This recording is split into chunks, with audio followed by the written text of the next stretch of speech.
Welcome, everybody. It's your boy, the Versace Stoner. We're here with another special episode of VSW Podcast. Yes, we are still up north.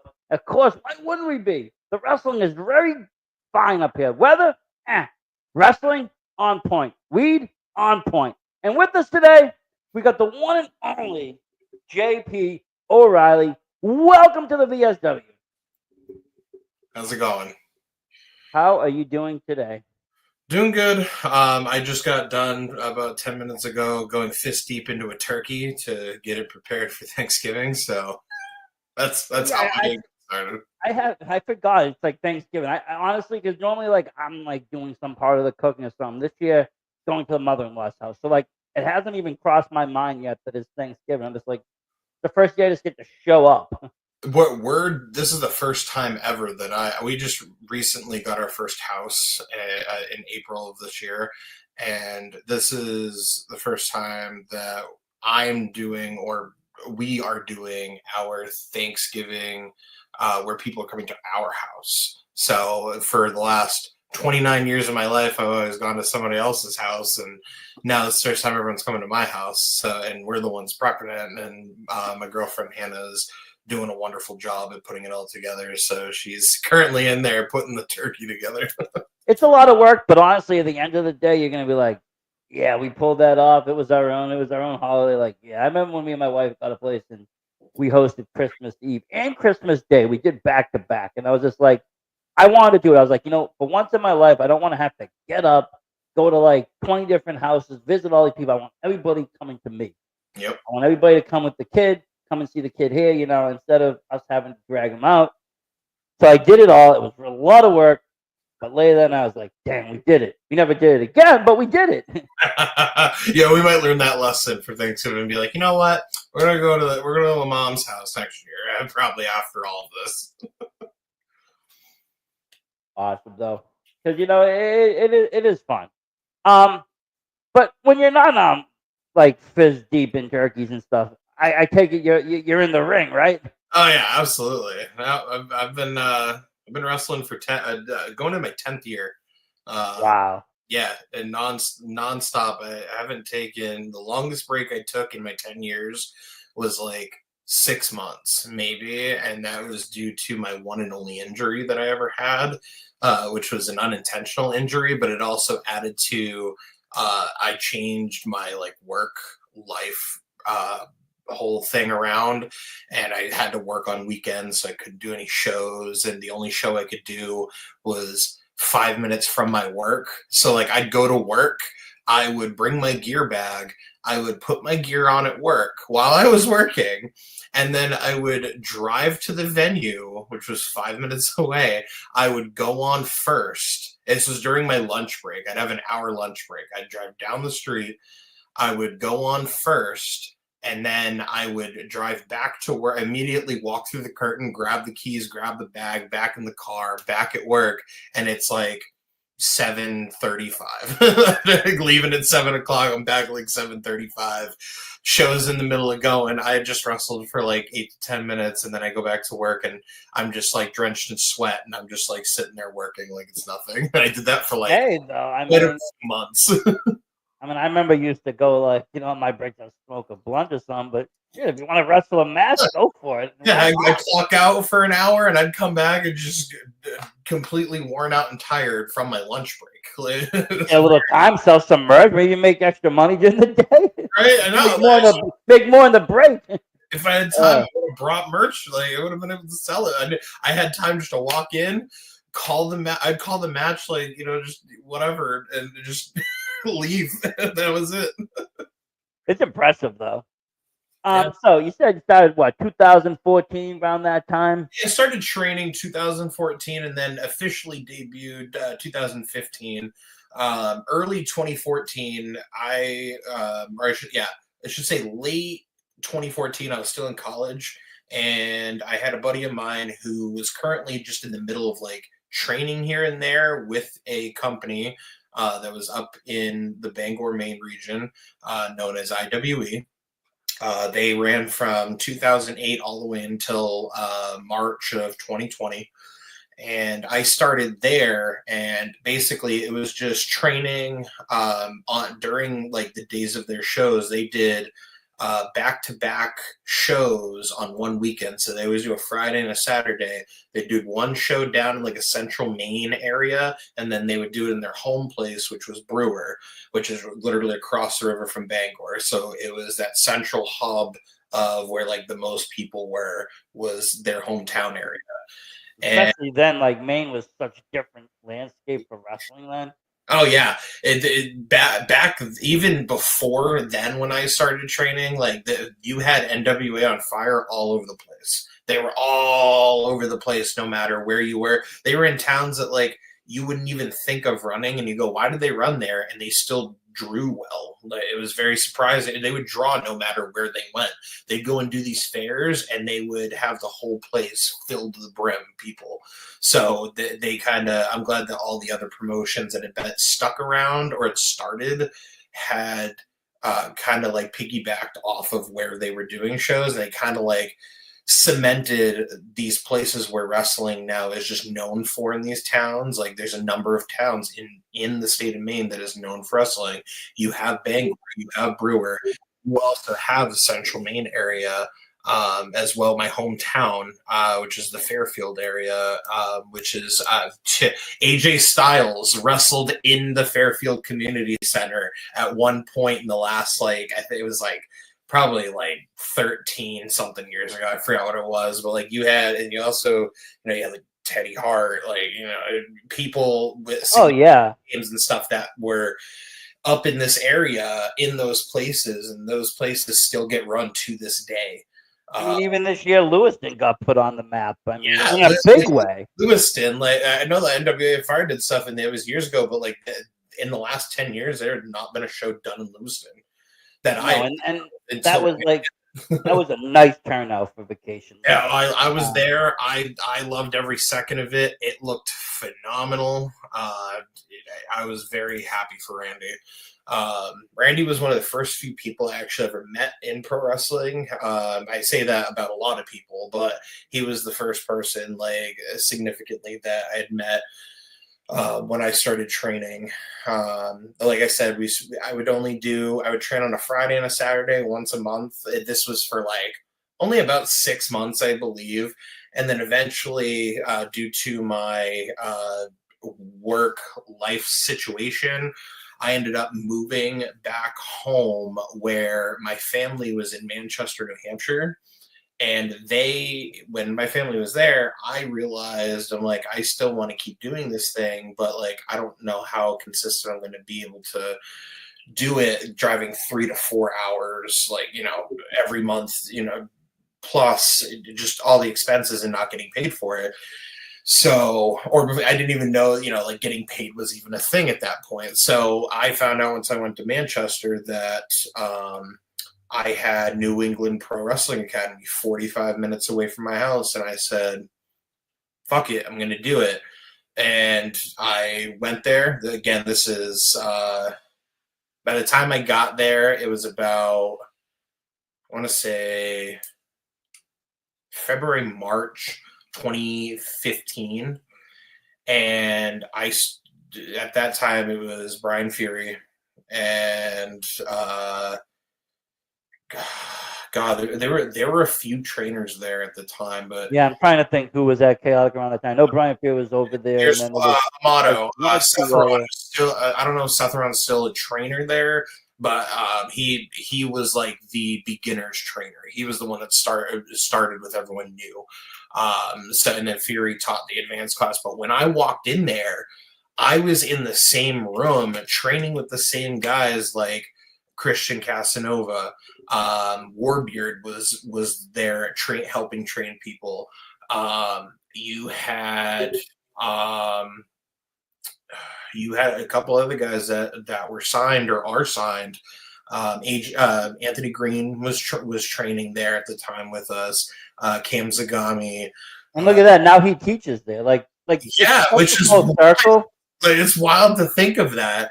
A lot of names are there that I can't even think of the people But that are. even now, just people that you just named off, you have all gone on to like do great, wonderful, big things in pro And still wrestling, are.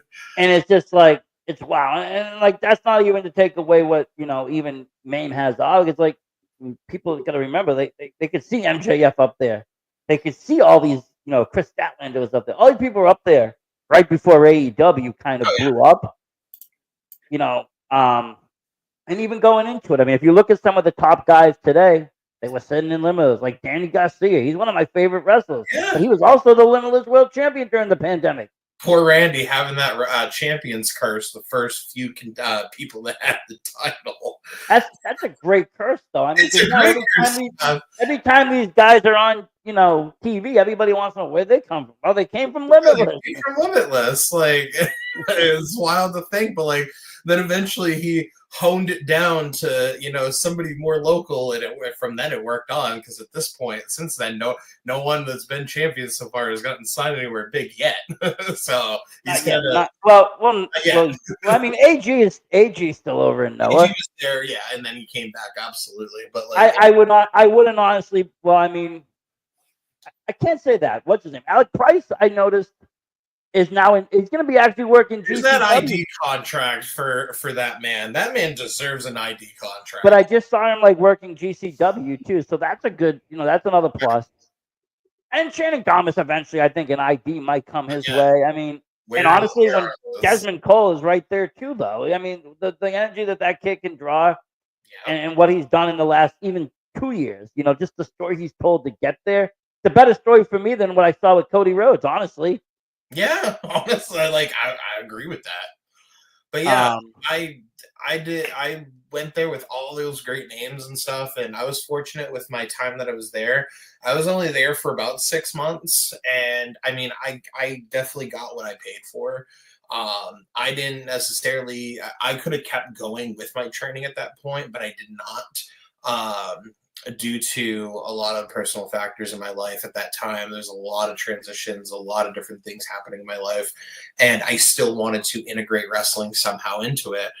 And at some point, even after I had only been at New England Pro for a few months, with the training on top of what I had already done with going to IWE every month and doing stuff like that, I eventually would debut. I did a battle royal as my first thing, like ever in a ring.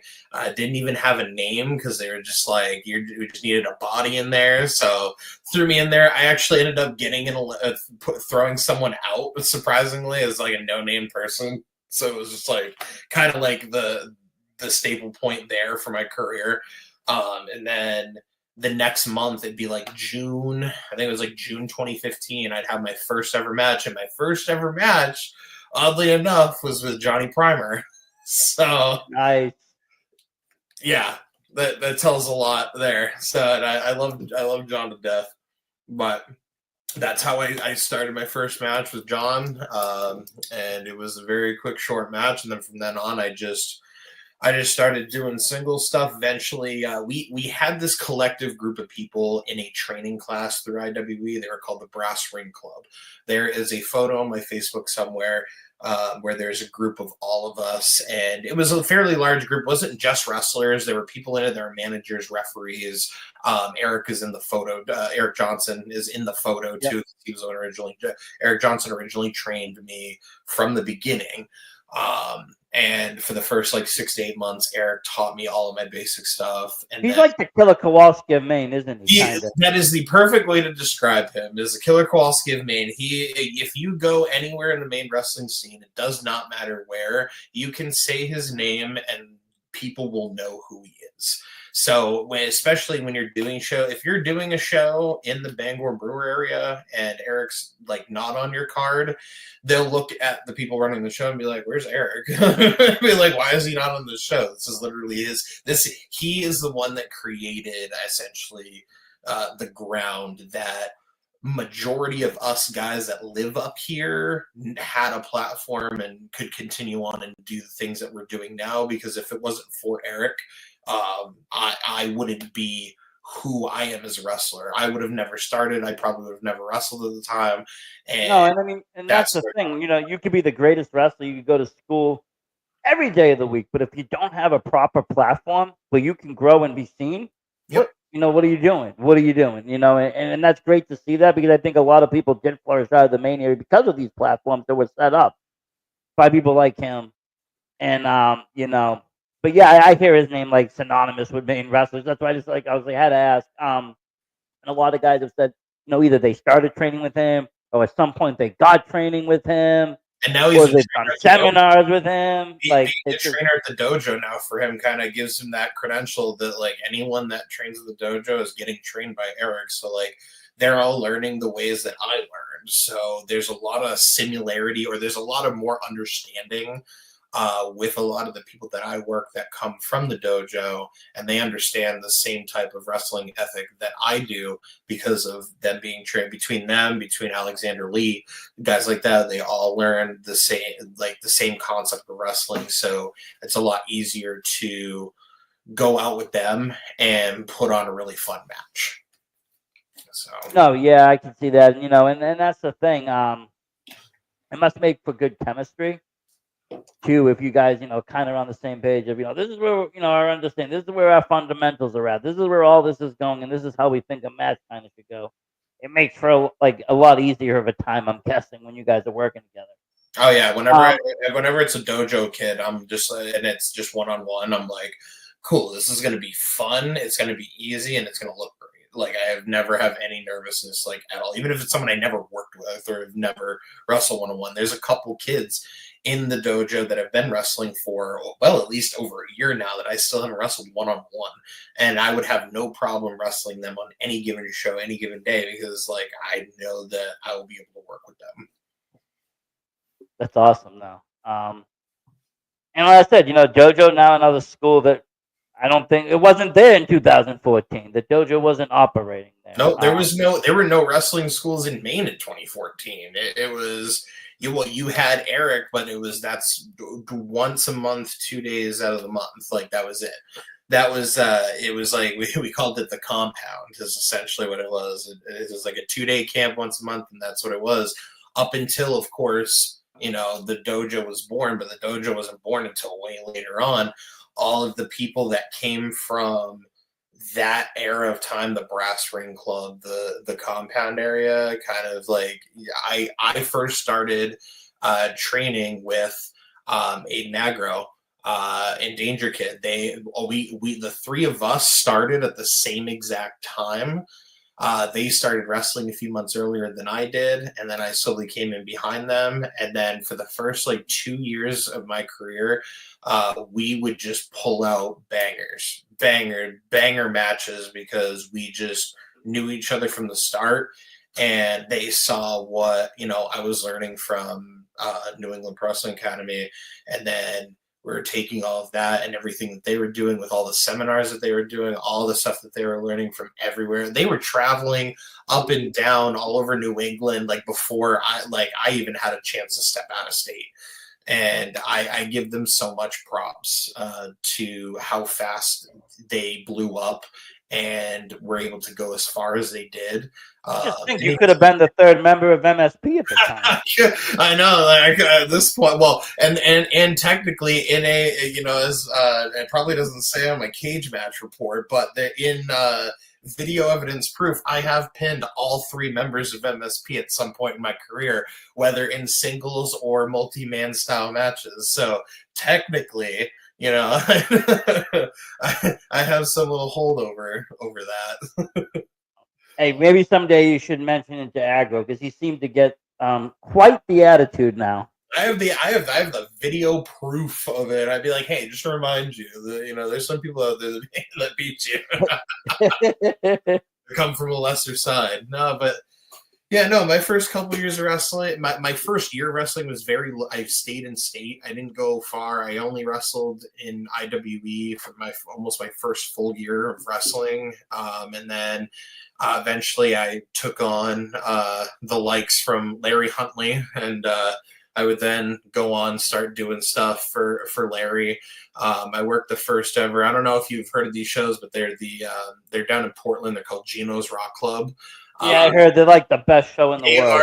It is the most fun that I have at any wrestling show, no matter what. Nothing tops a crowd like Gino's. And I was there for the first ever Gino show. I had to wrestle Larry for the first time ever.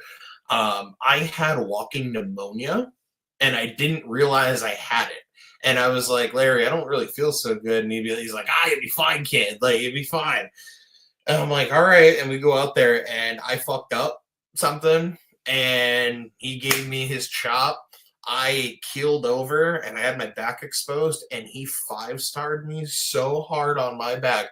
Again, I'm a rookie. I was green as green could be, and he 5-starred me so hard in the back that after the match was over and like the night had progressed, I no longer felt sick. So I looked at him. I was like, Larry, I don't feel sick anymore. What happened? And I was like, I think you cured my ammonia. So knocked it out of you. Secret remedy to sickness. Knocked it right out of you. He chomped the shit out of it. Like, and I felt better. And that is the one that was like 2016. That is the one and only time I have ever wrestled Larry singles one-on-one, and I have not wrestled him singles ever since. I've been fortunate to be on the same side of him for the last 10 years. Luckily, but if you get sick again, you know where to go. Right, exactly. I'd be like, next time I should have went to him when COVID became a whole thing. I'd be like, Larry, you know the cure. You're just gonna chop it hard enough out of him. Everybody get in line. Yeah, but my first couple of years were pretty bland, and then eventually I met some people that were part of the hardcore deathmatch community, and I kind of just took my career and just turned it pretty much upside down and started doing stupid shit, and my stupid shit would end up leading me to wrestling for one of the most biggest deathmatch companies at the time, which was IWA Mid-South. I don't know how the fuck I landed that, but I know how I landed it, but I have to thank Rob Marsh for that one. Rob Marsh, if I hadn't met Rob Marsh, I met Rob Marsh 2 weeks out of him getting out of prison. I didn't even know that he was in prison. I had a buddy of mine, Owen Brody. Yeah. So he hits me up, and Owen Brody had a ring up in Claremont, New Hampshire. And he was like, hey, if you want to come up and train with us, come on ahead. And he goes, hey, can you pick up my buddy Marsh? I was like, yeah, sure. I go and pick him up. And this dude is just like going 1,000 at a second, like crazed out of his mind. I'm just like, are you good? And he's just like, yeah, I'm just trying to mellow out. I'm like, this is you mellowing out? He's like, yeah, I've been in prison for the last 5 years. I was like, I'm just driving, and I'm like, I'm in the car with a felon. And from that one car ride, me and him became the best friends, oddly enough. We just one car ride with a felon, and you become a deathmatch fighter. That's all it took. It was one car ride. Next thing I know, 2017, he's asking me, he's like, hey, do you want to come with me to Tennessee? There's a deathmatch tournament for IWA Deep South, and it's called Carnage Cup. And I was like, yeah, I want to fucking go. Why wouldn't I? Like, I've never seen a deathmatch show in person at this point. So I was like, yeah. I drove from Bangor, which I was the farthest one driving. We drove from Bangor, picked him up in Manchester, drove down to meet up with Chad Epic down in, he was living on the Cape, and picked him up from there, drove to Delaware, picked up another buddy of ours, and then went from Delaware to Tennessee. And I had the time experience of my life. I didn't wrestle on the show, but being there was like the experience of everything that like I ever imagined. I go, yeah, this is what I want to do. That show, I ended up meeting like Matt Tremont. I ended up meeting like Dale Patrick's Tank. I ended up meeting like a whole bunch of dudes in the deathmatch community. And I was just like, holy shit.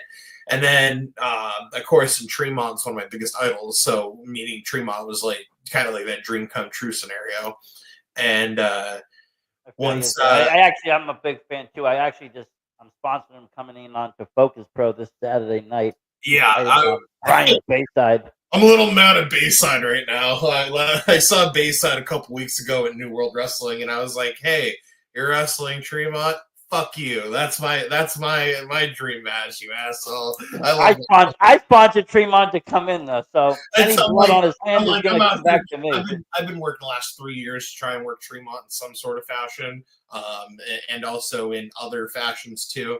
And it just hasn't worked out because of time and scheduling and stuff. And then I'm like over here and I see Brian Bayside. I'm like, you motherfucker. I was hoping to see the Little Mean Kathleen match down in Cambridge, and then that got scrapped. And I was like, I was excited for that one, and then I got scrapped. I was like, I didn't even go to the show after that. I was bad. I was like, yeah. But okay. Yeah, no, my first ever death match was at IWA Mid-South for Ian Rotten. It was on a show called So You Want to Be a Deathmatch Star. It was a rookie deathmatch tryout show. And it was a tournament style show. Me and Marsh were both on it. Me and Marsh opened the show, the tournament, and it was the first time I ever did light tubes. The first time I broke a light tube, and they were plugged into light fixtures. So nice. We had them plugged into light fixtures, and then we had loose tubes. First time I swung a light tube and I cracked it over his head, I just looked at the tube and I went, what the fuck am I doing with my life? And then proceeded to just take it and just start getting him in the forehead, and the rest is history. I almost bled out in that match. I bled so hard that I was pouring like a faucet, and I walk out back and I got Nate Webb, Spider Nate Webb, literally holding me in his arms, being like, can somebody save this man? Like I was literally bucketing on the floor because Marsh had fucked me up so good because he was just like really excited. And yeah, to this day, like that's on IWTV on IW Mid-South's page. Well, once the adrenaline gets going, the blood starts flowing. Nobody stops. It also didn't help. It took an adrenaline booster, which the like half hour before, which kind of I think that like pressurized the shit out of it. So yeah, after I did that, I was like, I never want to do this ever again. Next thing I know, I'm doing my first ever fans bring the weapons match with my now real life best friend Alexander Lee, and I was he's another one synonymous with Maine. And he's actually, it's funny because I grew up in wrestling. I'm an '80s '90s kid. I grew up watching WWF. Really started to get into like ECW, Attitude Era. Loved all that. XPW, great shit back in the day. Wild. I was born too late. I wish I was born a few years earlier in my life because then I could have experienced it more vividly because I was born in mid-90s. So like I only got... You're still young. Yeah. I was literally just ruthless aggression, but like at the same time, I remember vivid images in my head of like 99, 2000 of like the ECW pay-per-views because my dad would buy them and my dad would play them at home while my mom wasn't home and like let me watch them. Me, 5 years old, watching people bleed on pay-per-view like Tommy Dreamer, and I'm just like, yeah, like shit-eating grin on my face. Yeah, no, I definitely, and so like I grew up with all that, like I said, XPW came out and that was just took it to the next level, and what Rob Black was doing down there, I mean, eventually landed him in jail, but then I kind of just was like, okay, wrestling hit us. For me, I was like at a certain age, I was like, wrestling hit a dead point. I'm like, I took a lot of time off of watching wrestling, doing anything with it. I got into boxing. I did other things. I wanted to be a pro wrestler. My size at the time they weren't looking for big people. It wasn't like, they weren't looking for little people, rather. So at the time, I didn't want to be a rep. I didn't want to be anything. I wanted, I had watched all these ECW matches and stuff, and people were already backyarding it. People would be, bringing barbed wire. We were having fun. So like, we wanted to wrestle. So when like they said you're a little small to wrestle, I was like turned off. I went to boxing.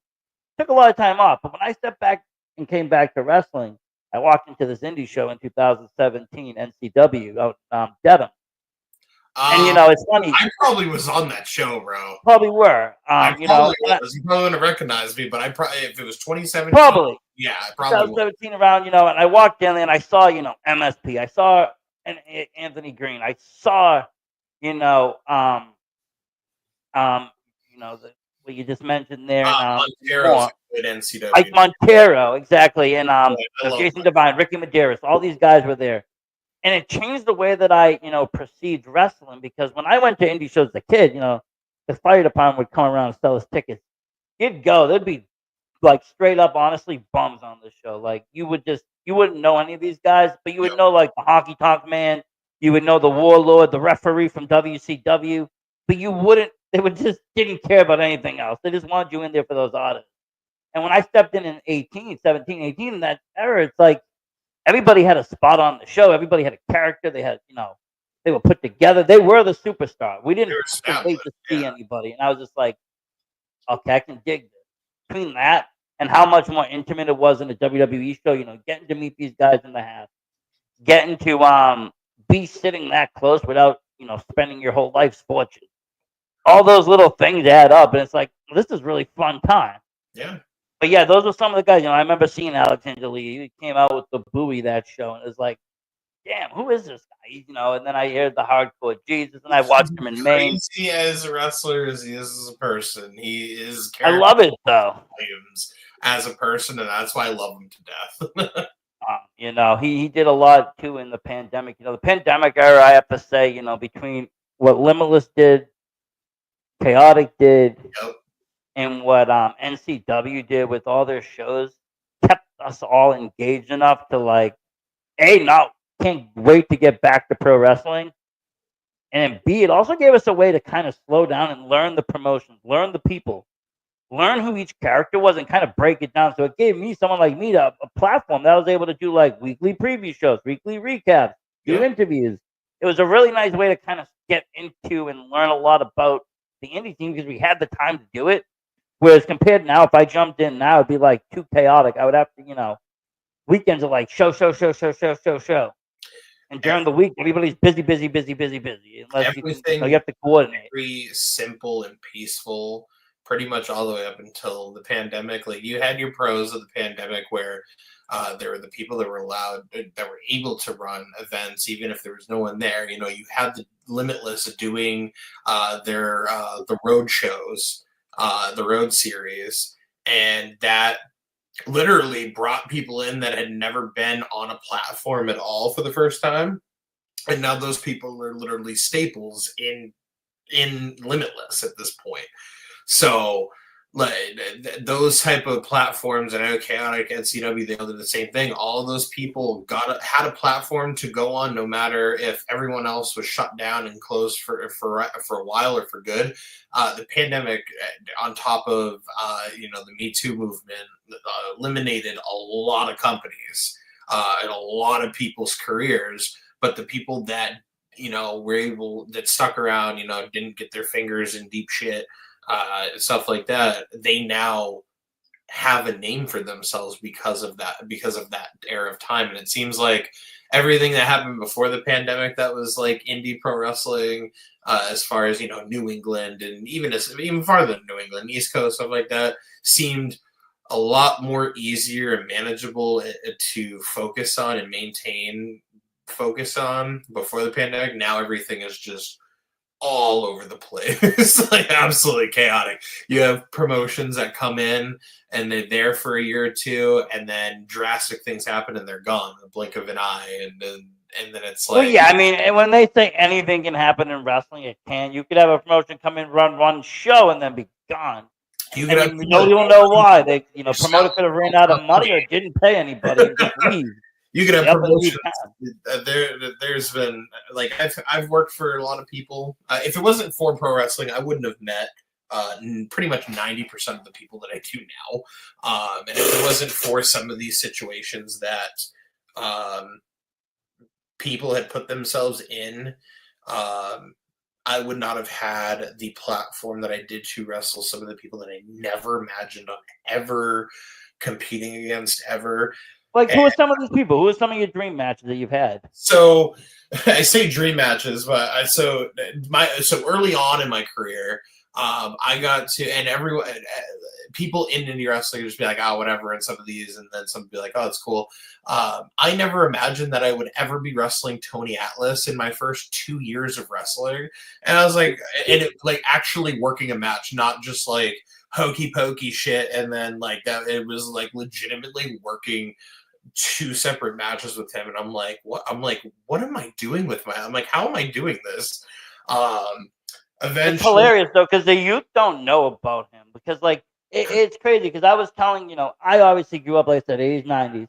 He was there, but there's if you go back even one generation step further, dude was a superstar. So like I was telling my mother-in-law like, oh, we was up in Maine, because I brought me and my wife. We went to Vacation Land Club. I'm like, Tony Alice was. She like knew exactly who he was. She's like, oh my god, Tony Alice was there. Like she just like this is a superstar. But like the people today, I don't think they understand the importance that he had in pro wrestling, like how big of a deal he really was, and also what he did in Maine, because he's another one that did a lot in Maine. Oh yeah, absolutely. He's done so much in Maine. I mean, he's Larry's best friend practically. Anytime that we're doing any sort of special events and we find out Larry, that Tony's on the show, it's a hoot and a holler in the locker room. That's for sure. But yeah, I mean, as far as like dream matches stuff, like I mean, there's plenty that I haven't had, but there are some notable ones that I have had. I'm sitting here like thinking like, all right, what are the most like notable ones? If it wasn't for certain companies, I wouldn't have been able to do some of the stuff that I did. I got to wrestle Slade. That was Nice. that was scary. Was it scary? He looks fun though to wrestle. He gentle giant, and like before the show, he showed the way he shows up to shows is hilarious. I asked him like last minute. This was like on a Monday, and it was for a Saturday show. I was like, hey, my backup backed out. Is there any chance you could do this? And if you could, this will put money, like this will bring seats and butts into seats. And so he's like, yeah, sure. And he shows up. He's just wearing a tank top. He's just wearing jeans, and he just has a pair of boots with him. No backpack, no suitcase, no gear bag, no nothing. He just walks right in. Again, this is June or July 2022. And he just walks in and he just literally doesn't even sit down. He just puts his boots on, says hi to a couple people that he recognized from Create Pro, and then he just starts for 3 hours pacing back and forth and doesn't stop. Randomly stops to do a few push-ups for 3 hours. He never just stopped going back and forth in the same fucking spot. And I go, this man is going to fucking murder me. He's just thinking of all the things he can do to maim me. And so I would walk up to him and be like, yeah, so what do you think about this? And he'd just be like, yeah, sure. Okay. How do you feel about you'd be like, you do know you're a free man now. You can do something else besides wander. I literally asked him if he wanted to do everything that I asked, and the only words that I ever got out of him the whole day was, yeah, sure. And then I was like, okay, is there anything you don't want to do? And he's like, no, I'm good with it. I'm like, okay, cool, great. Okay, so if I say let's light each other on fire and jump into the crowd, yeah, sure. Like, Jesus Christ. So yeah, we did the match. It was great. We go up back, and I shake his hand. I was like, thank you so much. And he goes to walk out. He didn't talk to anyone except like 3 people and the promoters at the time. I gave him his pay. Like, I was just like, I went to the promoters and was like, I don't think he wants to talk to anyone. I think he just wants his money to go. And so I just like took the money, gave it to him. He walked over to the Creative Pro guys, said a few words, and then he was out the door. The show, like, no people hadn't even left the room, and that was like main event that we were in. Like, he was just gone. I'm like, cool. It was what an experience. Like, it was great. I loved it. I got to wrestle guys from H2O, which was great, that were trained by Tremont. So essentially, I've wrestled a handful of Tremont's kids because he doesn't have any kids of his own. All of his students he's ever trained are all of his kids. So I got to wrestle Bam Sullivan. I was supposed to wrestle Declan Grant. I got to wrestle Akira. Akira was a very interesting one. I love the kid to death. I love his work. First time I ever saw him wrestle was the second No Holds Barred show. It was the drive-through show. It was like that. It was like a couple months after pandemic started, and they were doing the thing in Jersey, like right out in the middle of a drive-in movie theater, and they had all the cars lined around the entire ring. I watched this man literally climb up on this like suburban siding of a house and just jettison off a second floor balcony through a bunch of light tubes and tables, and I was like, that dude's fucking sick. Watched him for the next like 2 years, and then eventually I got in contact with someone that was able to get him to come up with them, and I got to wrestle him. That was rough. That shit hurt. That was very painful. I was gonna say, I first caught Akira at I went to the XPW Rebirth show, the one they did in New York. Oh, you did. 21 was wild because I was so like, 2019 was great. I was just getting into the like beef of indie wrestling, right? I started hitting Beyond shows. I started getting out there. I started seeing names. I had limitless tickets. I had tickets to go see AG versus Statlander. Nice. And bam, everything shut down. I don't see nothing. So I'm like, I had all this like repented energy of like I wanted wrestling. So when 2021 hit, I went crazy. I went to as many shows as I could. I went to Jersey. I went to IWTV 100. I went to one of my favorite promotions, VXS. Yeah, that was awesome. I love VXS. And they just came back rebranded, but they did a nice show, I have to say. I went all over the place, but I went to that Rebirth show in New York. Now it was a good show. Yeah.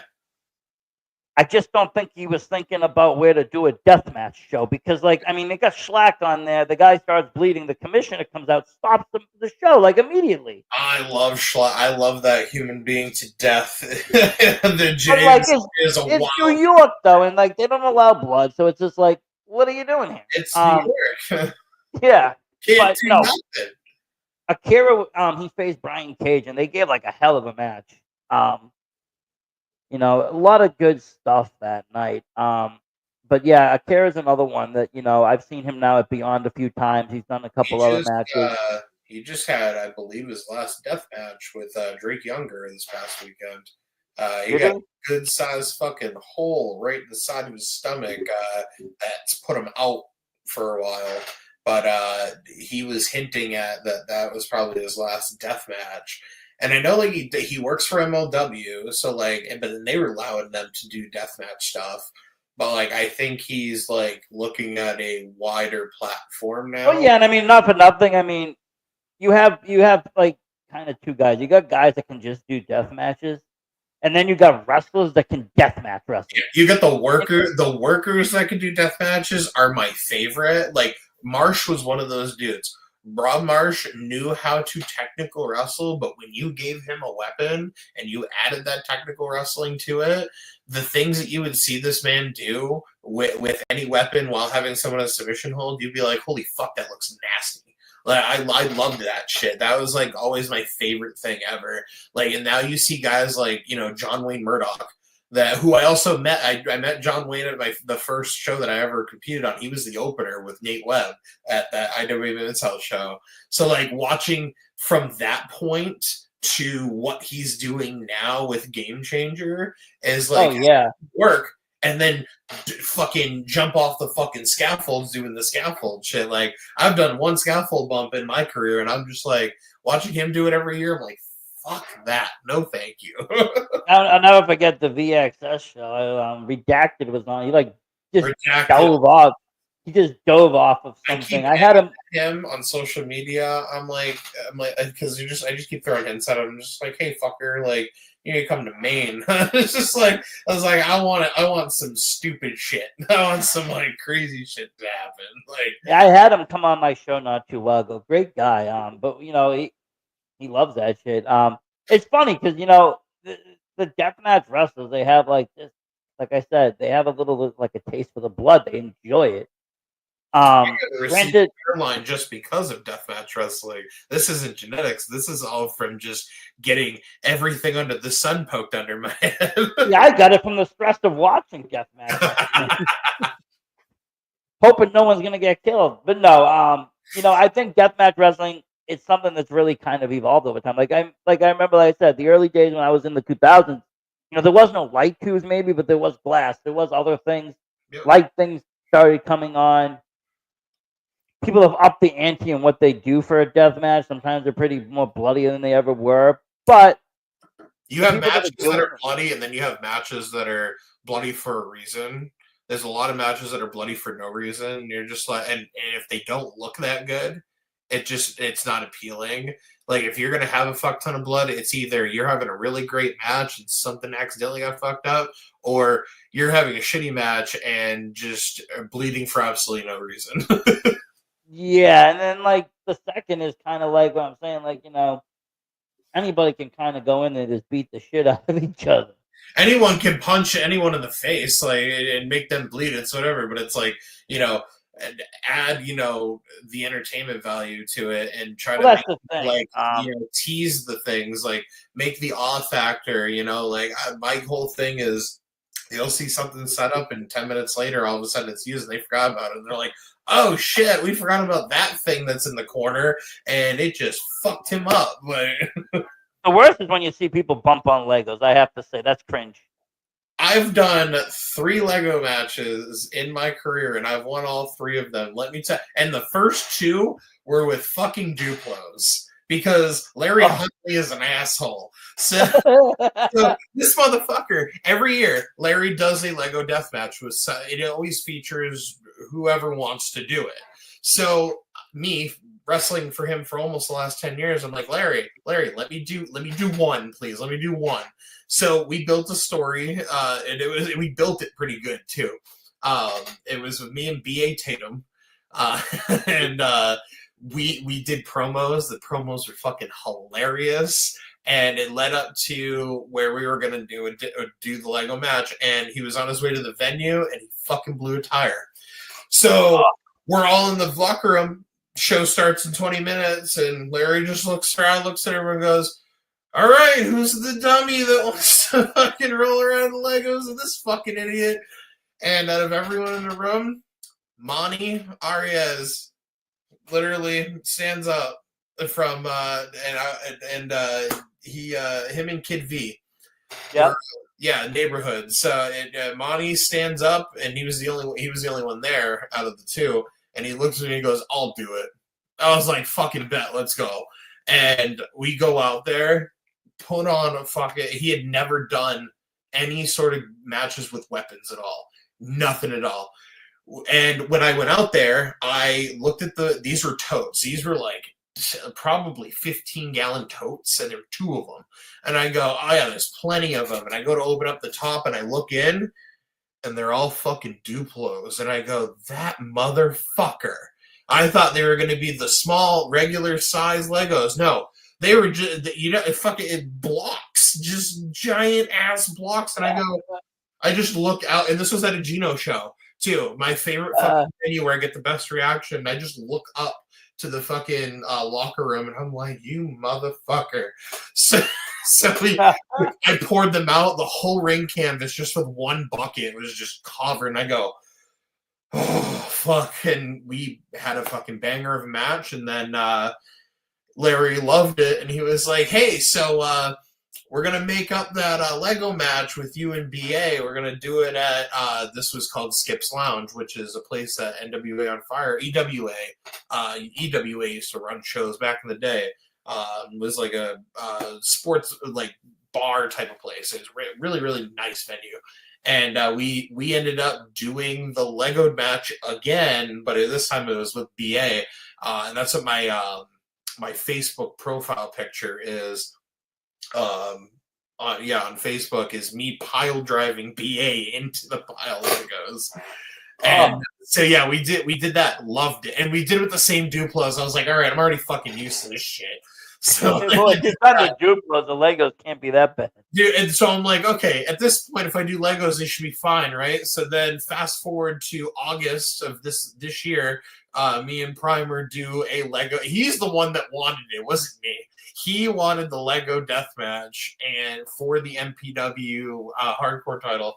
I was like, all right, if that's what you want to do. And then I went and supplied. Actually, I can't say I supplied them. I had a fan go out and buy me like $250 worth of Legos. Which, Woo. if you think about it, That's like one set. That's like one set, though. It's one set, right? No, yeah. So what do you get? You like the Death Star or something? It was cool? like pretty much same count, pretty much. They were all the assorted boxes, big yellow boxes. Probably got about 8 or 9 boxes out of it, and I go, you know what? This will probably work. And I took them, I filled them all up. We took all of them, and we just surrounded the ring with the boxes, and we just dumped them out when we used them. And honestly, I'll take bumping on the Duplos. Surprisingly, because when I bumped on those small ones, I was like, "Yep, fuck." It was like bumping on glass all over again. It was just tinier, the sharper, and I had stuff still stuck into me. Like the blocks just hit you in the muscles and it hurts. Like whatever. But those, depending on which part of the Lego you land on, it's like and if the Legos or glass. If there's a pile of Legos and you have that one that's just a corner of a long piece that's just sticking up like this, and that goes somewhere you don't want it to, you're done. You're done. Oh yeah, I know. I mean, we have to walk through them at night in the dark. I got a kid, he doesn't. I mean, like a Lego death match in this house. Back on him. It happens sometimes. You trip, you fall, you land in a pile of Legos. Kids scream, "You broke my creation." There's a lot of out of those 3 matches, I won them all. Yeah, like I was gonna say you are the new. Aren't you the new MPW Hardcore Champion? Yes, sir. I am current MPW Hardcore Champion, and then I am also the Crown of Maine Hardcore Champion, which is a promotion up north. Way up north, yeah. Right up at the tippy top of the border, the community center, on the other side of the community center, there's just this little property of land that's just trees, and then there's a river. There's Canada right there. I could literally take a snowball and throw it as hard as I could, and it's in Canada. I'm a poutine guy fan, I have to say. I had him on my show too. I didn't eat poutine until like 5 years into my wrestling career. I ate it. I don't even know where I ate it. And I used to team with Ricky Williams way back early in my career, and he always used to make jokes like about eating poutine, and I was just like, "Yeah, I've never had it." And he looked at me and he's like, "What? You've never eaten poutine?" I was like, "Yeah, I mean, it's just not a normal thing not a casual thing that everyone just has on hand to eat. Like, No, you have to kind of know about it. Yeah, exactly. So, like, I found a place that had it, and I ate it, and I was like, yeah, it's not too bad. He just looked so offended. It was like, not too bad. Poutine's the greatest concept of a meal. I remember I had never had it till I went to Toronto, and I'll be honest, I went to Toronto, I got burger, and I wanted just fries, and they didn't have fries. They only had poutine. So I was like, it's kind of going to be heavy. I just wanted, like, burger and fries. But I'm like, okay, whatever. And it came. It's straight. I enjoyed it. But it wasn't like, I'm going to go nuts. And then, depending on what I'm smoking, sometimes I'll enjoy it more. I have to say, at Vacation Land Cup, I was happy to see that the food place there did have poutine. Yeah, you could get it. I ate there, too, and I was like, man, this is great. That was actually really good food. And for a really good price. Like, coming from someone that goes to the Garden and stuff, like, that was like quarter of the prices of what we get charged in Boston. Yeah, you're also in the ghetto too. Think about that too. It's Lewiston ain't the prettiest place on earth. No, but I love Lewiston. I go there even when I go to a Yarmouth show. I still go to Lewiston. That's because that's where I get all my weed. It's the cheapest prices for the medical weed. I can go down there and get hash rods for like $10 a gram. It's great. In Mass, it's like $60. Yeah, no, it's insane. Up here, depending where you are up north here, it's preposterous. Maine's weird because like when I went to Portland was like so close to Mass prices. It was like, we're gouging. You're paying Massachusetts price in Portland. Yeah, and then when I went, more up I go, it's like, oh, okay, wait a minute. Oh, now we're back to where you should be, or like. Don't go to the coast. They purposely overprice their shit because the tourists come in and they're just like, oh, maybe we can get our stuff up here, and they're like, yeah, sure, but you're paying like 30%, 40% more than what you would wherever you came from. It's just better buy your shit at home and bring it with you. Yeah, I go to Lewiston and then go home. But I'll do it. I've done the 3 hour drive and then 3 hour drive back just to get weed on a Friday. Nothing else. I mean, hey, I can't say that I ever, took a, 5 to 6 hour trip to, not even just to wrestle, like go to a show and then just be like, hey, cool, that was great. Just turn around and go back home and be like, yeah, I guess it was worth it. Well, that's every show. Every Yama show is like that. I go to the show, I get there early, I smoke, I watch the show, and then it's like 3 hours home. Gotta go. Yeah. I used to travel 6.5 hours one way for only $20 to wrestle on a show, which was out of Western Massachusetts, and it was truly independent wrestling. And I went down there with Calvin Strange. Me and Calvin Strange would every month we would drive from Bangor all the way to Pittsfield, Massachusetts, or like outside of Pittsfield. It was like fucking Berkshire County is what it was. It was just hills. That's all it was, just hills. And they had a mall out there, and I loved the place. The mall was great. It was a great venue. It was like an Old Navy, and they only used like a quarter of this entire room for a wrestling show. They had their own custom entrance. They had about probably 400, 500 chairs out, and they still didn't even, the room itself, just because how big it was, they didn't even fill like a quarter of the room with just it being a wrestling venue. Like you could have totally like blacked out half the room and it would have looked more like of a wrestling area, but just because of how much space there was from the store that it was in, like it was definitely like weird, but I loved it. Well, speaking of crazy, I was just thinking, it was reminding me of the time I went actually with a friend from Maine because he wanted to go. He had never been. It was his dream to go to GCW. It was the Moxley versus Nick Gage fight. It was huge. He rented a car down there. My car was broken. He ended up buying a car, and he drove it to Mass, and then I drove us the rest of the way. So he comes down, he picks me up with my cousin, my friends. We drive right out there to Jersey, right to the, right on the boardwalk. Go to the show. Show ends. We hang around. I was talking with Effie, chilling around, like midnight rolls. Time to go home. Like 6:30, I get home, rolling into the house. It's like, yep. Damn, that was one of the worst experience I ever had when I did one of those TIW shows is we came back. We tried to always be on first half because we were driving 6.5 hours one way, and we were both only getting $20. I was like, we're not even having enough money to fucking fill this tank. And we would drive back. By the time we would get home, the one time that I ever got home, I crawl into bed, and my now ex-wife, wife at the time, I crawled into bed. It had to have been like 5:36 a.m. She rolls over and looks at me and goes, by the way, we're going to go yard sailing at about 8:30, and then just rolls over and goes back to bed. And I'm just sitting there looking at the clock, and I go, this is the worst day of my entire life. And I was like, I never want to do this trip ever again. I was so exhausted. I don't know what, like, it's weird because like the Jersey trip is different because like, okay, driving through Jersey, you get a lot more stops. Like I did Jersey once. It sucked. No, twice. I did Jersey twice. It sucked driving. It sucked. It sucks driving, but you get a lot of stops. There's a lot of places you can stop, rest stops. Like that stretch from the whole Connecticut way is an absolute hellfest. Oh, that is. But then when you go the other way, the Maine, there's like no stops, and if you don't get gas, like you're fucked. Oh yeah, if you in the middle of the night, if you don't get gas before you leave like Boston heading towards Maine, you ain't getting nothing until like 7 exits into Maine. Like, yeah, I've had to call AAA to come and fill me up a few times just because like nothing's open. There's nothing open. We know the places that are open, so when we do these trips, we're like, oh yeah, head off exit. It's exit 2. When you pass over that bridge, it's exit 2. It's a 24-hour 7-Eleven. You'll find it. It's always open. So if you ever come back, we've learned lessons. But I mean, the other thing in Maine is weird is there's nothing to eat either. Like if you want a good meal, try to get it before 7. Get it before the sun goes down. Otherwise, you get pizza. And even the McDonald's, like the latest one is open in Portland. It's like, yeah, and you're sitting there for 35 minutes just to get a fucking McChicken.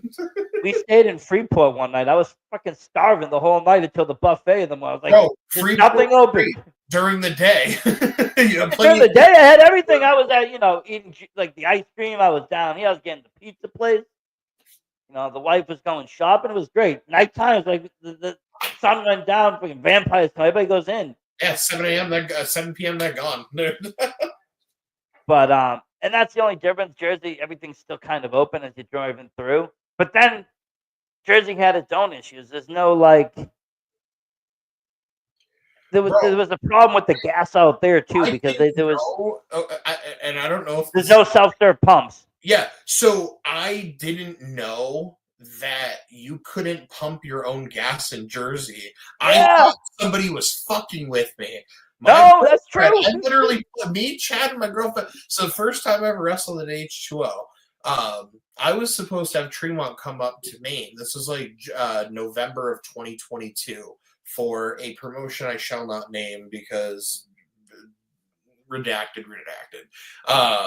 He was supposed to come up for this event, and unfortunately, he had to cancel on me because a certain somebody needed him for a replacement show that they changed their location from Texas to Jersey. And oddly enough, it was because of XPW. XPW decided to take the Hart Ballroom. This was the first Hart Ballroom show that XPW did. Oh, that's when he was going like trying to go head to head, right? Yeah, this was the head to head one, and he was doing. They had a show scheduled in Texas that same day.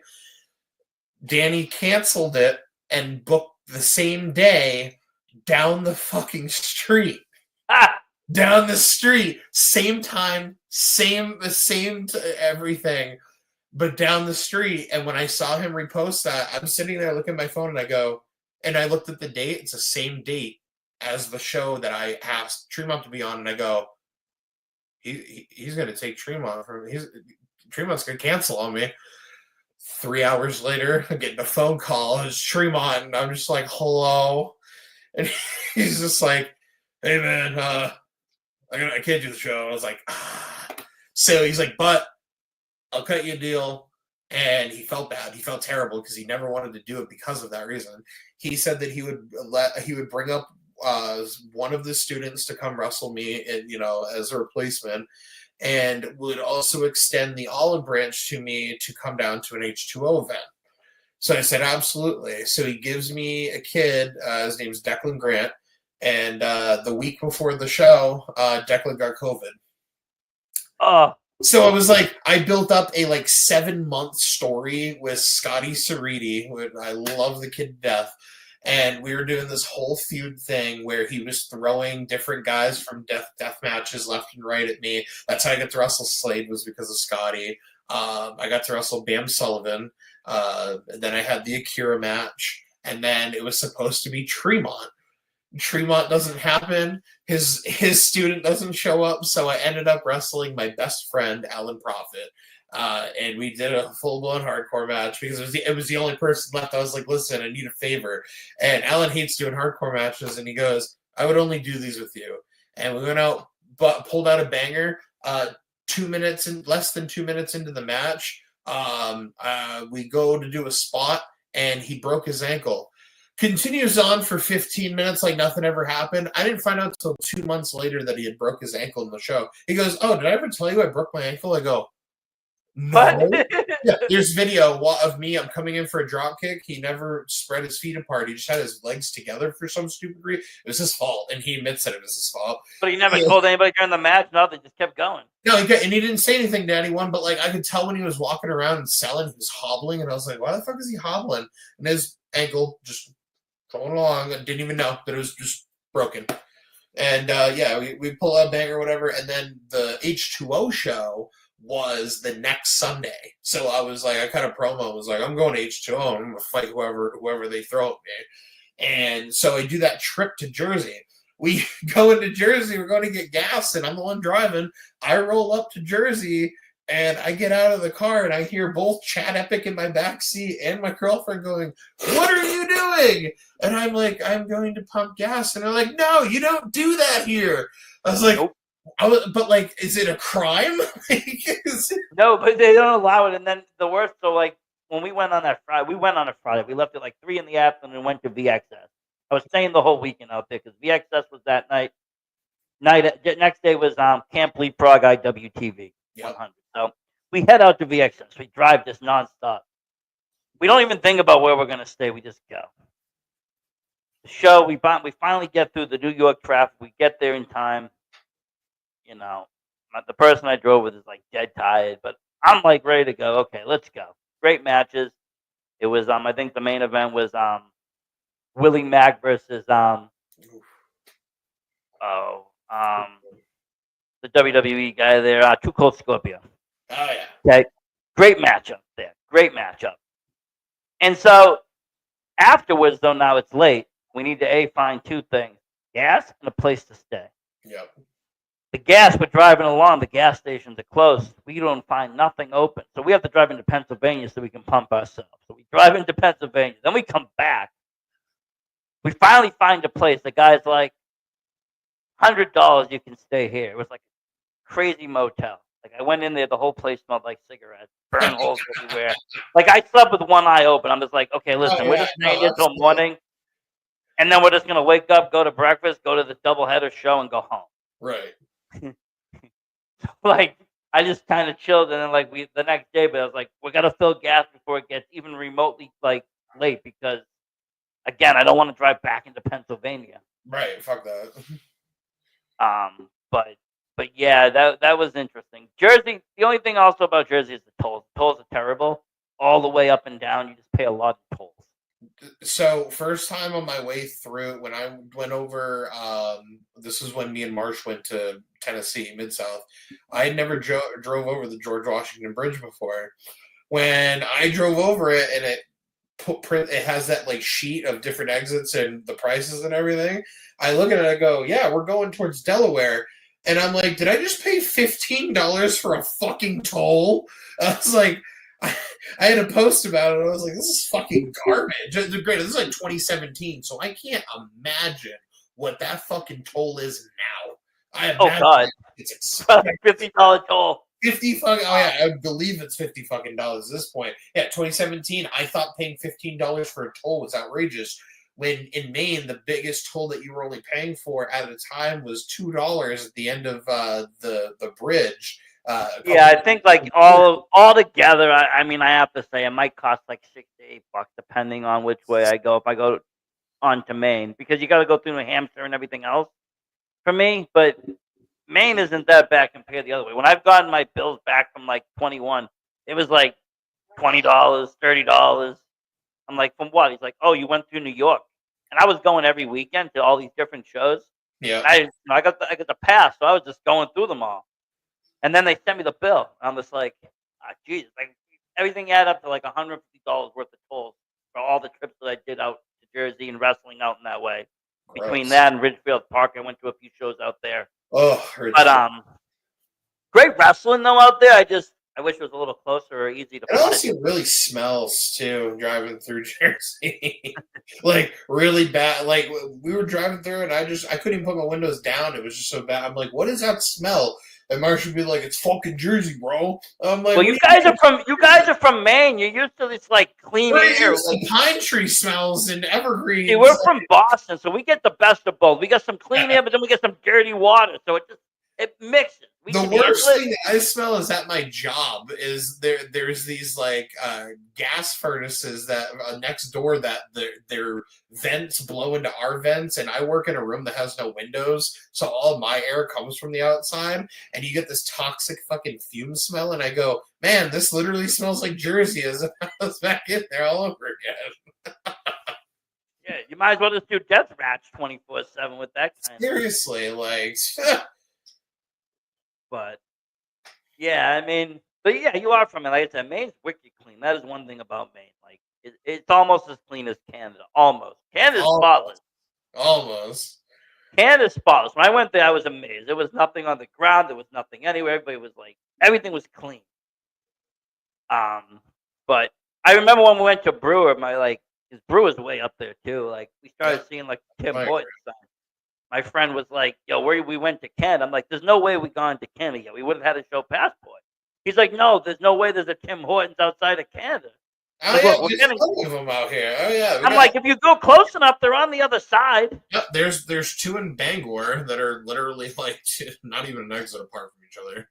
The funniest part was the drop in temperature. So when we left, it was like 50 degrees. When we get to Bangor, it was like snowing at 20. I'm like, Yep. this is Uh, great. Like, we we're in just a whole new world. we just had, or currently right now, just had our first drizzle of snow for the year this year. So it's been like mix. There's a mix going on out here that I can hear it on my I roof. feel like you guys are kind of late. 11:26.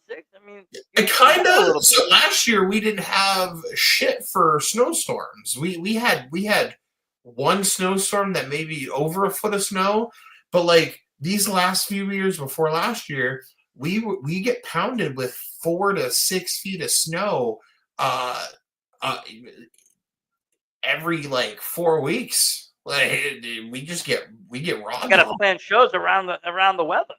Yeah. Oh, dude, that's the thing. That's a biggest thing with me is, and a lot of people test those waters. I understand why they do it for the sole purpose of, everyone needs something to do on once the holidays are over, once you get past December, that time from December until all the snow melts or until the weather is better in March, April, there is nothing to fucking do up here. Yeah. So if you were lucky enough to run a wrestling show, everyone fucking comes. Everyone comes to the shows. The biggest crowds are on those months where the worst weather happens. But a lot of years, in the 10 years that I've been doing it up here, you will be very surprised at anyone running January or even a show in February, because February is where the worst snow happens up here. And I would be lucky if anyone this year runs in February. Nobody ran last year in February. No, yeah, usually in Mass, we didn't trust it. We didn't trust it. Well, I mean, you got.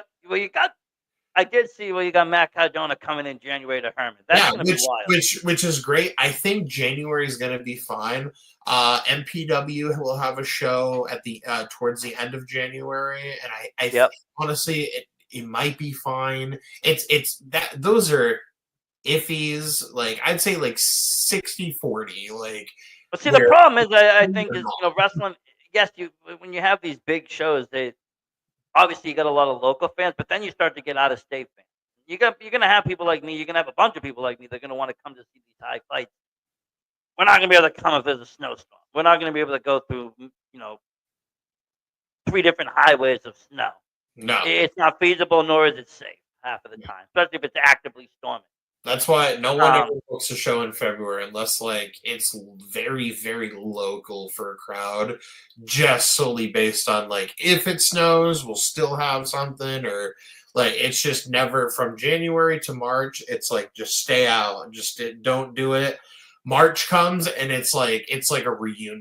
It's just like, oh, we missed you. Like no matter. Granted, I feel like you said last year. I feel like was just I don't even really remember any snow last winter. Like I feel like it just. There was very mild. People still didn't do shows because they were just scared. Like they're like, I think Randy ran a show in January, but like still, it was just like is it a good idea or not? And then MPW started in March, which was perfect because all the snow had just melted. So that was their first show, yeah, right? They've only been running shows since March of this year. They did that on the reservation. Yeah, so we have a Indian Island part of Wabanaki Nation. They were very, very nice at letting Neil and Andrews and Primer have the building, and we've been doing fundraisers pretty much like for them. We ran the first show. It was March. We had Tatanka, which was like perfect of a combination to have your first show have Tatanka. Yeah, no, I remember like it was almost yesterday. So I'm like, is it already almost that time? Because like you had Tatanka on there, you had Nakoma on there. They were already booking the anniversary show for March. Just like, and I go, yeah, no, what the hell? It's been a year. What the fuck happened this year? I missed something. I remember having Johnny Primer on after that show. Him with the title coming on. The second show was Chris Masters. Third show was Fandango. The show after that, oh God, drawing a blank here. This would have been August. What the hell do we have in August? Oh God. I'm terrible. I've been hit so many times in the head. I forgot who there was a name in August. I just don't remember who it was. Oh my God, I'm terrible. And then we just had Mr. Anderson, which Yeah, no, I saw that. great dude. Very, very nice, warm dude. I'm hoping this year, like every month, since that March, it's been something of me wanting to go to an MPW show. Like even in March, it just happened to be like on a birthday, and then Yeah. the next show was like on something to do, and then like the weekend Next- after that, and then like my dad got sick. I was taking time off, and then all this stuff just kind of unfolded, and it's like the months add up. But now I'm like, okay, anniversary show in my head. I got it blocked on. I see the dates. I'm like, okay, let's try to make this happen.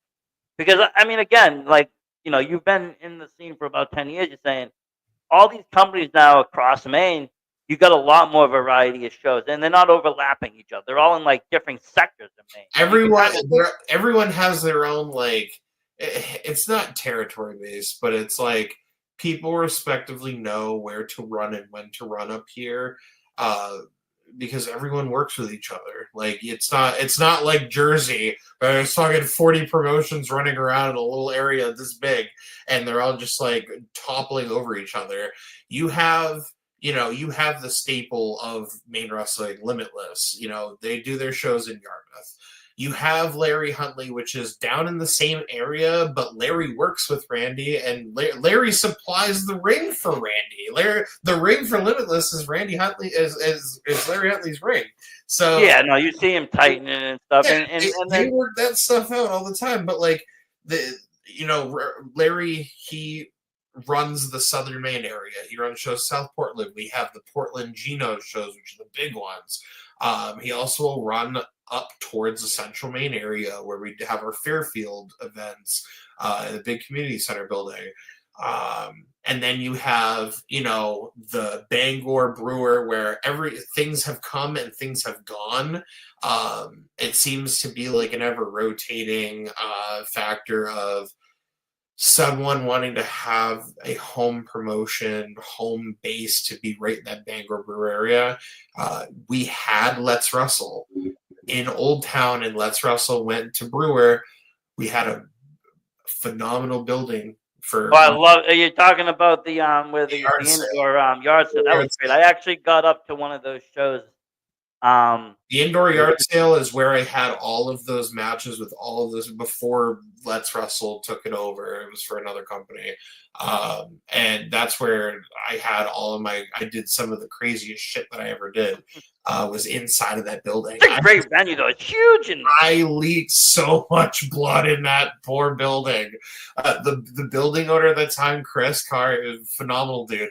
And he knew the shit that I did, and he would always egg me on and be like, yo, what if you like did this? And I'd be like, yeah, maybe, but that sounds stupid. And he'd be like, yeah, well, like, what if you did this? I'd be like, okay, maybe I'll try it. If it wasn't for that building, I would have never done a scaffold bump.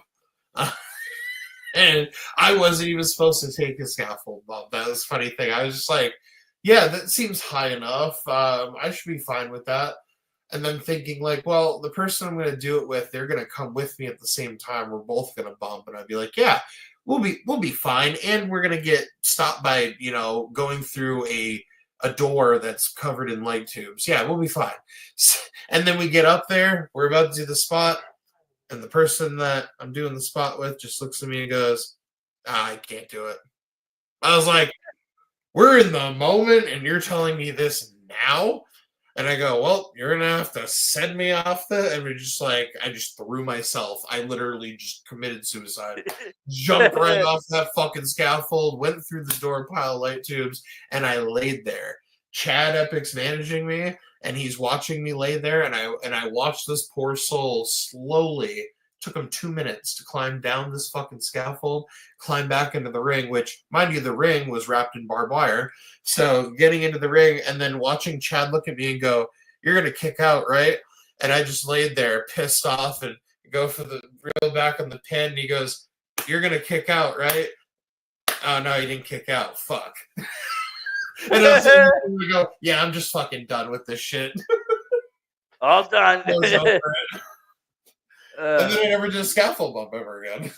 Well, those are rough. You ever seen those? Like watching them are kind of like, oh my god. The GCW ones, and they do it at the Showboat, and it's like fucking terrifying. I was a fan of the New Jack ones. He was the best. He was the best. Yeah. One of the few people that I wish I would have met in the time.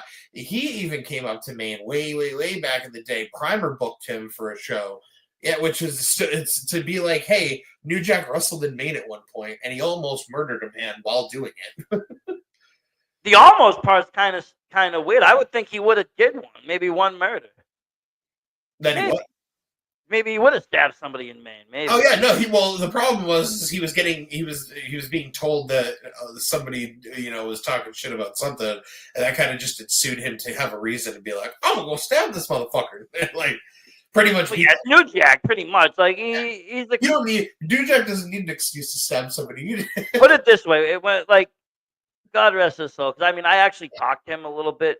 I had the luxury of talking to him online during the pandemic because he was actually like talking with fans and being friendly with people. Oh, nice. And he had a book that he put out, his autobiography. I bought it from him. Like it was cool stuff to read. But he's like one of those dudes. I feel like you were mentioning Slade, like just walking back and forth. Like he's one of those dudes. You should just expect him to be walking back and forth. And don't talk to him. Don't ask him anything. Just leave him alone. It's New Jack. Yeah, it's New Jack. You know he's gonna like the smallest thing could set this guy off. Just leave it alone. Yeah. But he was a pioneer for those scaffolding. Again, a lot of the stuff you're seeing today in death matches again was done early on in ECW. I just feel like today they've kind of they've made it more brutal. GCW is more brutal than ECW because they didn't have the glass tube factor. The glass factor takes it like up here. No, like, Nick Gage with the pizza cutter, that takes it to the next level. I love Nikki to death. Nikki has always been my deathmatch idol. He is a phenomenal man. I've followed that man's career since the day he died and came back to life. He came up here to Maine he was doing a meet and greet show for, funny enough, Chad Epic hosted the first ever hard deathmatch tournament that would be in Maine. That show didn't end up turning into a deathmatch tournament because half of the people that were supposed to be in the tournament hadn't showed up when the show started. So he had to turn the show into just a regular show. And the total attendance, I think, was 12 people anyways. So I go out there with Slam Dance Tim Lennox, there's a name for you, and another local dude, his name is The Horror, and we did a three-way that was just carpet strips. It was carpet strip deathmatch, and we had like 3 boxes of hundreds of fucking things, all different shit. We had them all in different shapes. We had some on fucking fans that were spinning like high velocity fucking fans and shit. And we ended up not using anything because I go, why the fuck are we going to do this in front of 12 people? This is stupid. And he goes, we'll do one bump. I had one board where I took a power bomb through it. And that was pretty much the only thing and then we took a whole box of them and we buried the Horror in them after I had busted open his face with a guitar that was not gimmicked. I felt terrible for that. But yeah, no, he had the show was an absolute train wreck. And then 9:30, the show started at like 7:30, 8 o'clock. 9:30 rolls around. Here comes Nick Gage coming in, like just strolling in, being like, "Oh, what the fuck's going on in here?" People are in attendance, and he just like looks over and he goes, "What the fuck is this shit?" And then Chad comes over and he's like, Chad's just being Chad, and he's like, "Oh, hello, sir, it's an honor to have you here." It's like, meanwhile, in the ring, while he's walking in, it's Rob Marsh and Alexander Lee having a Lucky 13 stapler match, and their staplers were fucked. and they couldn't staple anything. So they eventually were just taking things and like just trying to stick the fucking dollar bills to each other because they had no fucking staples in the staple guns for some reason, and they were getting pissed. And they had fought out into the like front area of the venue, and Nikki comes in and he like sees them going at each other. Marsha stands up and looks at him and he goes, "Yeah, fuck this shit." And he's just like pounding horizontally in the face of the stapler. And I'm standing next to him and I go, "This is an absolute fucking train wreck." But then the show ends and everyone that had showed up, all 12 fans, showed up. They all went to the parking lot, and Nikki stayed out in the parking lot for 3 fucking hours and just smoked and talked shit. Just talked about his life. Talked about, this was 2018, so like at that time he had been you could tell in his face that he had been going through some rough shit. And he just for like 3 hours, so just sat there. Could have done a whole podcast if we wanted to, and we just all sat in a circle. Everyone smoked, and eventually, like, we didn't realize that we had been smoking the whole time. People got so high that they had to like go sit down because they were just so fucked up, and they're like, "I didn't realize we were sitting here the whole time." So I wish I went to that show. They're just talking and smoking, and then all of a sudden they're like, "Oh fuck! It smoked too much." Yeah, I didn't meet Epic until 2020, right before the pandemic. He was at a show up here in Newton. I met that bastard back like 2016, and I met Epic in 18. He would have definitely invited me to that. He was doing commentary for NCW when I met him, and the next thing I know, I had done like a Friday NCW show, and then that very next day, Saturday, was an IWE show, and all of a sudden, this dude in a suit just rolls up, and I go, "Weren't you the commentator guy that was at that show I was wrestling at?" He goes, "Yeah, are you the really shitty fucking wrestler that wrestled with BRG yesterday?" I was like, "Yes." I was like, me and BRG. Hey, how did you just do his voice like that? That sounded almost just like. I usually can imitate people. I usually can throw some. That one was really good. Shit, I almost thought he was in the room with you. Like, fuck. Usually, if somebody pisses me off enough, I'll figure out a way to imitate them so I can use their voice later on when I'm talking to other people and be like, "Yeah, so shit." Usually, you have to pay like $20 in an AI program. Do we just I know. This time, just the JPA. Do my voiceovers. Fuck. How are you? Oh, that's great though. Damn, look at the time. Yeah, I gotta go to bed. This is what happens with good podcasts. When you're having a good time, it just keeps going. It's not like I've had podcasts where I keep looking like, is it over yet? Is it over yet? One of them, I have to say, this has been really enjoyable, and I do appreciate it. We're just about out of time though. Damn, I could talk even more though. As I said, you got a lot of stories, a lot of great stories. Get up at 1:30 a.m. to go to work. Well. You work at 1:30 in the morning or 1:30 in the afternoon? 1:30 a.m. Like 5 hours. Yeah. That's not bad though, because then you get out early. Like my mom, she goes to work at she works at bakeries at like 3:30, so she's out at like 12. Yeah. Oh yeah, I get out at 12. It's great. It's a good time. Take a little nap, and then you're good to go for a couple hours. Take a nap, absolutely. So like when I do Gino shows, I take that Friday off because if I don't, the shows don't start till 9 p.m. I'm usually asleep 2 hours before then. So it's at a bar. So like they don't open the doors until about 8:30 p.m. Yeah. So I would be up, if I did a show, I would be up from 1:30 a.m.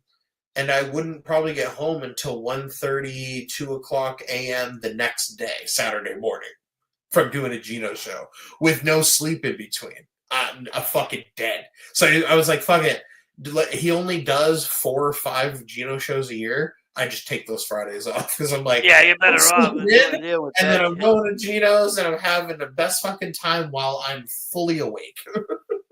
Yeah, especially if you're going to be doing Duplos and shit. Oh, yeah. Be awake for it, right? You don't want to be half asleep. You don't want to be half awake while going through. There's no adrenaline when you're half awake. So, you mentioned a little bit of MPW on the horizon. What else? Any other shows you got coming up? What's going on? Where can people find you wrestling soon? So, my next event actually is this Friday, Black Friday.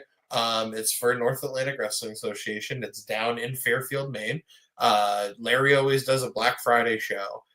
Usually it's most of the time it's a fundraiser show. I don't think it's a fundraiser show this time. It usually is a fundraiser for the sports department for my old high school that I went to. I think it's just a regular show. They haven't done a Fairfield show in a while, so it's going to bring in a lot of people that don't get out to a lot of places. Following after that, the Friday after that is actually Gino's. So I get one more Gino show in 2024. And then the week after that, I have a very unique show that I'm doing that honestly I never thought it would ever be a thing. Chad Epic has gotten a group. There is a band that is hosting a hard rock / metal themed drag show. I think I've seen something for this. Yeah. It's in Manchester, New Hampshire, which is where I was born, and it is at a nightclub called Jewel. It is on Friday the 13th, which is fucking perfect. And it's a hard rock metal themed drag show that will feature acts that are performing during their set list. So every song is going to have some sort of burlesque, stunts, drag, every combination of different theatrical arts playing during the songs of this band playing. Nice. During the set, we get 2 songs where we essentially get to do a no-ring death match. And Chad said we can use it, bring whatever we want. So I'm going full-blown balls deep, and I'm just bringing whatever. And he said we could use 2 light tubes, so I may get to do a little light tube action. And we get to tear up a fucking nightclub in the middle of Manchester, New Hampshire.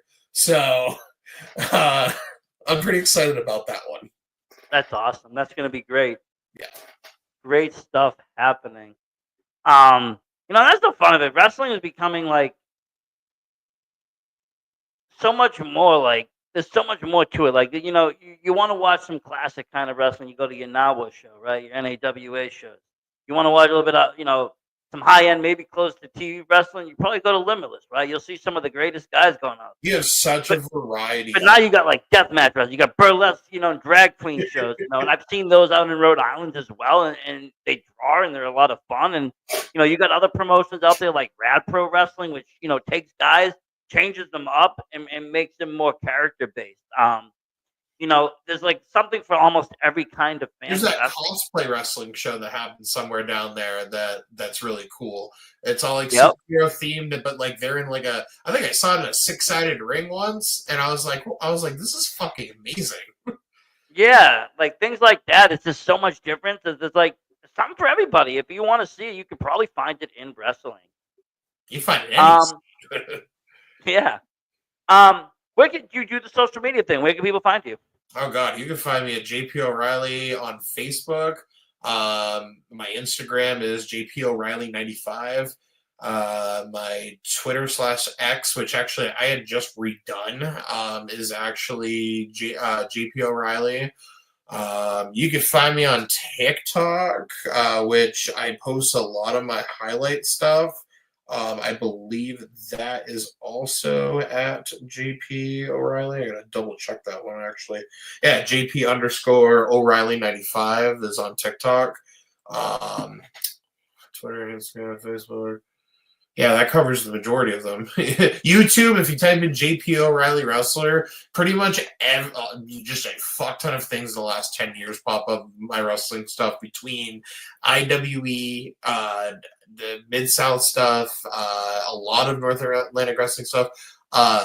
The Randy Carver has that channel on YouTube, that main wrestling collections thing. I am in a series of those. Pretty much on IWTV. I'm in about, at this point now, I'm almost at about a dozen IWTV events technically. Like, and if you search my name, I'm in multiple Let's Wrestle shows, the IWA Mid-South, a few other standalone shows that I did. That one of the H2O, I'm in there. Subterranean Violence 10th, last Subterranean Violence show that they ever did. That's the show that I debuted on for Tremont. Awesome. So Great stuff. Great stuff. Gonna have to check it out. Plus, you said you're on a whole bunch, like you said, IWTV, everything. You can just kind of search around. So I like to see, though. That's the great. That's a good side of social media today. You can find people that you want to see matches of. They're out there. Where like before, growing up, I would have to I wouldn't even know who you were unless you made it to a magazine. Put it that way. You would have had to made it to a magazine, and then I would have had to find you from that magazine. And it would have been like, where in the world is like Pro Wrestling Insider? Like, if you didn't need 500 people, you'd only know 500. That's all you would know. That's it. And unless you knew someone that was in another area of the state or the country or whatever that knew wrestling out there, then maybe you could talk wrestling. But it was very different times. Today, everything's just universal. Even cage match, like back then, still it was like very iffy if you could find anyone. Like now today, I use it. Of wrestling information as cage match. Yeah, honestly, you can find results, you can find people, you can find their match, their history, everything. It's really nice. I have a bunch of stuff on there, and I go, who the hell's putting this shit in here? I'm like, there's not a lot of accurate information, or there's a lack of gaps in years of not having anything. Usually it's the promoters. The promoters that care enough, they'll go in there, they'll put their shows in there. Well, damn, I couldn't imagine any of those ever caring about putting my stuff in. But if you were on the show, you're on the show. They're going to add you. It's one of the bylaws, I think. I don't think they can exclude anybody. But thank you again for taking the time. This has really been a pleasure. We're going to have to check out those matches. I'm actually trying to get to that Gino show. I remember when I had Larry on a while back, he mentioned it. Trying to get the whole day off because I have to get out there early. Show, when I'm out there, it's a whole the reactions with the type of just gimmick that I do for that crowd because of the type of crowd that it is. Like, I don't mean to boast my gloat or anything, but like the reaction that I get from this crowd based on what I do in my matches with those shows, you have to be there to see it because explaining it just spoils it all. No, definitely. But like when he said it's like it's almost to me like that's the Black Friday sale going on because it's like you got only so many tickets and you got me coming from out of state, so I got to get there like extra early. If I get there, like I can't just show up at door times. Like people that are local can already take spots. And he said sometimes like by the time the bands are playing, it's sold out. Gonna wait for people to leave. It's like only show, and they will shove in people till they can't pretty much fit no more. And then if they're literally pushing out the front entry door, he goes, "Okay, we're done." And the band will have literally not even started yet, and he will be like, "Okay, we're at max capacity." Like I haven't been to a wrestling show where I haven't pre-bought front row seats in probably like 8 years. Oh yeah. So it's like I got to go there either A, early, or B, like, someone that's going there early. Hey, you know what? It's Portland. Plenty to fucking do if you show up in an afternoon, and then by the time you're done, it's like, oh, perfect. Go right to the venue. The venue's smack dab right in the middle of downtown Portland. Yeah, I know. I used to go, before I got into Lewiston, I used to go to the Portland dispensary right next door to Chino's there. That used to be my go-to because believe it or not, Mass didn't have pot shops. We legalized medical cannabis, but we didn't have any stores. So we had to go to Maine. Ooh. And obviously those were the closer areas at the time. But yeah, I do know the Portland. Plus was it Duck Fat still out there? I love Duck Fat. They got the best French fries there. Oh yeah. Holy Donut's another one of my favorites. I don't know if that's but I used to go to there all the time to Portland. There's a place called Otto's down in Portland. Best fucking pizza ever. They are good too. I'll be honest. I'm a little biased of your flying pig out there in Maine too. Understandable. You go into that little place, they give you all this bread for free. You can just fill up on it. So, something about it. Like I said, I used to go out to Maine all the time. I used to go with friends. We used to walk what is it? I forget the name of it. Some kind of it's like along a cliff. And you can just walk. There'd be some fancy houses. I forget part of the Maine. It's like Maine's so big. Something about the mile or something. Marginal Way maybe. Yeah, Marginal Way sounds right. Yeah, it's probably what it is. Yeah, it's like in the touristy part of Maine though. It's where the people would just kind of go over the border. But it's most likely the coast. Yeah, it's the coast. It's not deep in Maine. But like I said, Maine holds a place to me. The wrestling out there is great. I want to get to even more of it in 25. Just like I said, all these promotions are popping up. A lot of great matches. A lot more opportunities to see the guys and girls out there do their thing. So it's great to see that. We're always getting a lot of fresh talent for MPW too. Like we just had like 3 or 4 new debuts. And the best part is we bring a lot of maritime people in. People that have wrestled, and there's a lot of phenomenal Canadian guys that are coming in from this most eastern side of Canada. Wesley Pipes has been a big help with us on bringing guys in from Canada. He's still the world champion, is he not? He beat Perry Von Vicious. He beat Perry, and then during this last event, it hasn't been shown yet. I'm currently editing the footage, but technically. By technicality, Wesley lost the title to Mr. Anderson. It's official, but apparently the contract that they had said that the title match was not for Mr. Anderson, it was for Mr. Kennedy. So the contract got null and voided, and they restarted the match, and Pipes ended up going over and retaining the title, or in other people's eyes, won it over Anderson and became a 2-time MPW champion. So I thought that was a little creative work, but but Pipes has been a huge support, a huge help with bringing those guys in, and I wish he would get more bookings into the States more. He seems to stay in this area, or he mostly pertains to wrestling in Canada. And then his wife is from Mexico, so whenever he goes to Mexico, it's all like Mexico territory wrestling, like stuff. So like all areas that work with like AAA and like other companies around those areas of companies he works for. So because he's a big dude. So like you go down, a dude like that size goes down to Mexico, and they're just like, holy shit. Like Angelucci does, and then you get him. It's like, oh, okay, let's go. All right, yeah. So versus in Canada, they're all just big dudes. They're all big dudes out there. Lumberjacks. Gotta love it. No, thanks again though. Like I said, we will be definitely trying to get out there and check out all this action. Like you said, bunch of great shows coming up, bunch of great promotions. Thank you, and thank you everybody at home for watching. This has been another great episode of VSW Podcast. But we're still up here in Maine. I think we're still going to stay up here in Maine. I heard there was rumor that Mr. Randy Carver Jr. himself is going to be coming on the VSW Podcast to talk about the Limitless Rumble. We got that and a lot more coming your way here. So stay tuned. And as always, support indie wrestling. Versace Stoner out.